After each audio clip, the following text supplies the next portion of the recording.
I never imagined one evening could change everything I thought I knew about my husband and his friends. That night began like any other, but ended with a truth that left me trembling, questioning everything about the man I shared my life with. My name is Mira, and this is what happened.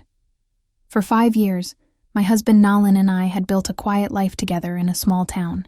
He was calm, gentle, and thoughtful, the kind of man who preferred silence to noise and peace over crowds. So when he told me he wanted to invite 3 of his old university friends over for dinner, I was surprised. But the excitement in his eyes was undeniable, so I agreed. Their names were Aloha, Quaim, and Dumi, men he hadn't seen in years. That morning, I prepared everything myself. Fragrant biryani, kebabs, and a creamy dessert I knew Nalin loved. I wanted the evening to feel warm and special. I even lit candles in the dining room. I thought it would be a simple reunion. Laughter, memories, and stories from their youth. I had no idea that the night would open a door to secrets I was never meant to hear. At exactly 7 p.m., the doorbell rang. When I opened the door, the 3 men stood there, tall, well-dressed, and full of energy.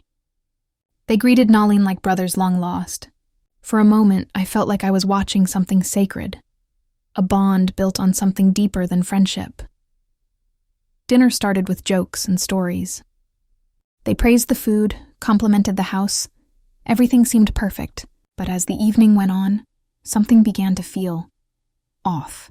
I noticed the glances they exchanged when they thought I wasn't looking, and the times they slipped into a language I didn't understand. It wasn't hostile, just secretive. Still, it made me feel like a stranger in my own home. After dinner, they moved to the living room with drinks in hand, laughter echoing through the walls. I joined them for a while, but soon slipped into the kitchen to clean. That's when I heard it, a voice, low and serious. She doesn't know, does she? I froze. The sound of running water faded. My heart started racing. Another voice replied, "Not yet." Then silence, followed by laughter, forced, a little too loud, like they were covering something. I stood there, palms cold, trying to calm myself. Maybe it was nothing. Maybe they were just teasing, but deep down, something told me they weren't. When I walked back into the room, the energy had changed. Nalin's smile looked practiced, his tone unusually stiff. Then Aloha turned to me and said, "Mira, can we talk?" The air went still. Nalin's expression tensed, as if he already knew what was coming. The other 2 sat quietly, their eyes heavy with something unspoken.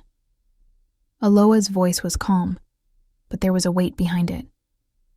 Years ago, when Nalin was in university, the 4 of us made a promise to protect one another, no matter what, even if that meant keeping certain truths hidden. I looked at my husband. He wouldn't meet my eyes. "What truth?" I asked. Quaim leaned forward. His voice was softer. "Your husband was in danger once. He saw something he wasn't supposed to. It involved people who wouldn't have let him walk away. We helped him disappear for 2 years. You were told he was studying abroad, but that was only part of the story." My chest tightened. "Disappear? Why?"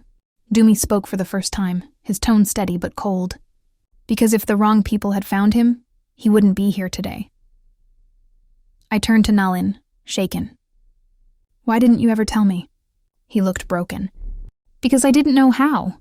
I wanted to protect you, to leave the past behind." Then Aloha said something that sent another wave of fear through me. "The men who were after him, they're back. We've seen signs. That's why we came tonight, to warn you. You deserve to know what you're walking into." The room began to spin. For years, I'd lived beside a man I thought I knew completely. And yet he'd been carrying a secret life, a danger that had followed us silently into our home. We stayed up all night as they told me everything. The past, the betrayal, the fear. By the end, I didn't know what to feel.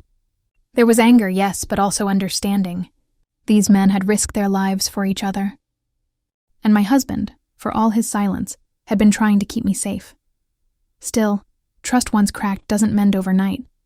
Now every sound outside makes me tense. Every shadow feels heavier. But I've told Nalin one thing, no more secrets. Because love built on silence is only half alive. So we wait. For answers. For peace.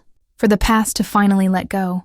Some truths shake your world, but they also reveal who truly stands by your side.